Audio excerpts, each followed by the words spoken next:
नमस्कार दोस्तों, आपका स्वागत है अपने YouTube चैनल PFP में। आज हम एचयूएल के कॉन्सोलिडेटेड फाइनेंशियल रिजल्ट्स देखने वाले हैं, जहां पर सारे फिगर्स रुपीस इन करोड़ में दिए गए हैं। सबसे पहले टोटल इनकम जो कि 12,542 करोड़ है, क्वार्टर ऑन क्वार्टर बेसिस पे बढ़ती हुई नजर आती है और ईयर ऑन ईयर बेसिस पे भी काफ़ी अच्छी ग्रोथ हमें दिखाई पड़ती है। एक्सपेंसेस के बारे में बात करें तो 9,667 करोड़ के टोटल एक्सपेंस हैं, जो कि of course quarter on quarter basis पे बढ़ चुके हैं और ईयर ऑन ईयर बेसिस पे भी ये खर्चा हमें बढ़ता हुआ नजर आता है। अगर बिजनेस बढ़ेगा तो खर्चा भी बढ़ने वाला है। अब सबसे इंपॉर्टेंट बात, जो प्रॉफिट फॉर द पीरियड है 2190 करोड़ का है, जो कि क्वार्टर ऑन क्वार्टर बेसिस पे ऊपर गया है और ईयर ऑन ईयर बेसिस पे भी अच्छी ग्रोथ दिखाई पड़ती है। 40% से ज़्यादा की ग्रोथ हमें प्रॉफिट आफ्टर टैक्स में दिखाई पड़ती है। दोनों फाइनेंशियल ईयर को एक बार कंपेयर करें तो यहाँ पर क्लियरली पता चलता है इनकम हमें पिछले फाइनेंशियल ईयर के मुकाबले अच्छी खासी ग्रोथ देखने को मिली। प्रॉफिट के बारे में बात करें तो प्रॉफिट भी बहुत ही अच्छी तरीके से ग्रो कर रहा है। 6756 से बढ़कर ऑलमोस्ट 8000 करोड़ का प्रॉफिट रिपोर्ट होता हुआ नजर आता है। सेगमेंट वाइज रेवेन्यू के बारे में चर्चा कर लेते हैं। अलग अलग सेगमेंट्स दिए गए हैं। होम केयर है, ब्यूटी एंड पर्सनल केयर है, फूड्स एंड रिफ्रेशमेंट है। ये तीन मेन सेगमेंट हमें दिखाई पड़ते हैं और यहाँ पर क्लियरली पता चलता है होम केयर में बिजनेस बढ़ता हुआ नजर आता है, चाहे वो क्वार्टर ऑन क्वार्टर हो या ईयर ऑन ईयर बेसिस पे। और बात करें फूड्स एंड रिफ्रेशमेंट के बारे में तो यहाँ पर भी ईयर ऑन ईयर बेसिस पे बिजनेस बहुत ही ज़्यादा अच्छी तरीके से इंप्रूव होता हुआ नजर आता है। तो ये दोनों सेगमेंट्स हैं जहां पर एचयूएल बहुत ही अच्छी तरीके से ग्रो करता हुआ नजर आता है। तो रिजल्ट्स तो as a long term perspective बहुत ही अच्छे देखने को मिले। इसके अलावा भी 17 रुपीज़ का डिविडेंड भी कंपनी ने डिक्लेयर किया है। शेयर के बारे में बात करें तो एचयूएल का लास्ट ट्रेडेड प्राइस है 2407, जो कि फ्लैट दिखाई दे रहा है। मार्केट कैप 5,65,000 करोड़, 1.43% का डिविडेंड यील्ड है। 76 का इंडस्ट्री का पी और उसी के साथ चलता हुआ नजर आता है। प्राइस टू बुक रेशियो 68.57 है।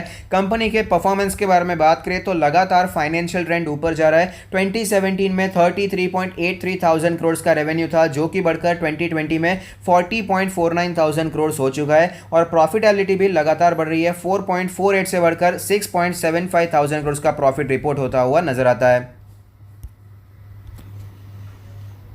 चार्ट पर हमें क्लियरली पता चलता है कि फिलहाल स्टॉक में एक अच्छा खासा करेक्शन देखने को मिला है। 2500 के लेवल से स्टॉक हमें करेक्ट होता हुआ नजर आया और 2300 के आसपास सपोर्ट लेने के बाद एक अच्छा खासा बाउंस बैक भी दिखाई पड़ता है। फिलहाल स्टॉक 2500 के ऊपर ट्रेड करता हुआ नजर आता है। ऑल टाइम चार्ट के बारे में बात करें तो आप देख पाएंगे स्टॉक ने लॉन्ग टर्म में बहुत ही अच्छा परफॉर्म किया है। अच्छा यहाँ पर वेल्थ क्रिएट होता हुआ नजर आता है। 20 मंथ्स का moving average as a strong support दिखाई देता है। जब भी मार्केट में गिरावट होती है, स्टॉक में गिरावट होती है, तो ये एज अ स्ट्रॉन्ग सपोर्ट दिखाई पड़ता है। फिलहाल जो ये लेवल कैलकुलेट होकर आता है वो है 2138 के आसपास का लेवल। वीकली चार्ट्स को एक बार स्टडी करते हैं तो यहां पर हमें क्लियरली पता चलेगा एचयूएल फिलहाल एक कंसोलिडेशन जोन में चलता हुआ नजर आता है।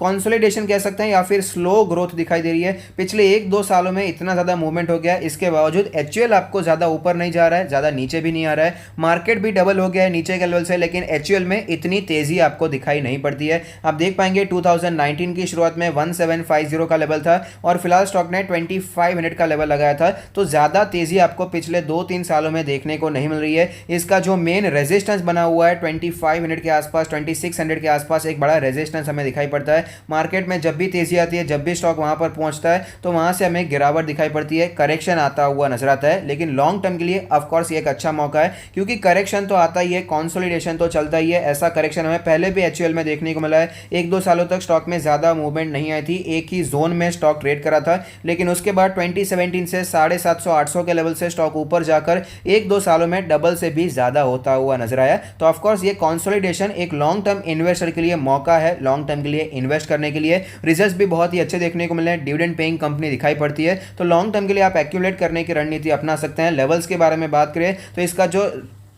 ट्रेंड बनकर आता है हमें पता चलता है, जब भी स्टॉक में गिरावट दिखाई पड़ती है तो जो लेवल ये बार बार टच करता है वो इसका 200 डेज का मूविंग एवरेज, जो रेड लाइन आपको दिखाई दे रही है। जब भी स्टॉक में गिरावट आती है, स्टॉक वहां पर आता है, सपोर्ट लेता है और वापस हमें ऊपर जाता हुआ नजर आता है। और फिलहाल जो इसका 200 डेज का मूविंग एवरेज है वो है 2250 के आसपास का लेवल। तो अगर आपको स्टॉक कहीं पर भी 2250 से करके 2300 के जोन में दिखाई देता है तो स्टॉक को लॉन्ग टर्म के लिए आप एक्यूमुलेट करने के बारे में सोच सकते हैं। तो अगर आपको ये वीडियो पसंद आता है तो लाइक कीजिए, शेयर कीजिए, कमेंट कीजिए, सब्सक्राइब कीजिए, मुझे मोटिवेट कीजिए। Thank you, stay happy, happy investing.